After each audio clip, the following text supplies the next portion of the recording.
রাজধানী রোমে একটি কর্মী সমাবেশে দেশ ও সার্বভৌমত্বের প্রশ্নে এক ও অভিন্ন থেকে সকল ষড়যন্ত্রকে প্রতিহত করে নিজেদের ঐক্যবদ্ধ থাকার আহ্বান বিএনপি সমর্থিত নেতাদের।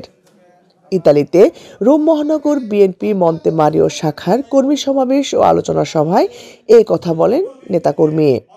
বিগত সরকারের শাসনামলে বিরোধী মতের দমনপীড়ন, মিথ্যা মামলায় জর্জরিত কর্মীদের কথা উঠে আসে এই কর্মী সভায়। আমাদেরকে চালিয়েছে, আমাদেরকে পদে পদে নির্যাতিত করেছে।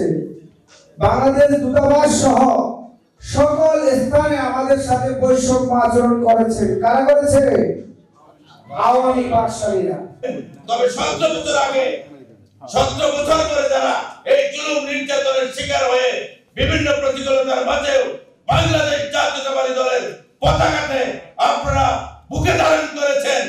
স্বচ্ছ নির্বাচনের মাধ্যমে ভোটের অধিকার প্রতিষ্ঠা, দেশের জনগণের কাছে জবাবদিহিতার বাস্তবায়নের লক্ষ্যে তৃণমূল কর্মীদের এই সময় সুসংগঠিত থাকারও আহ্বান জানান কর্মী সভার প্রধান অতিথি ইতালি বিএনপি সাধারণ সম্পাদক ঢালী নাসির উদ্দিন।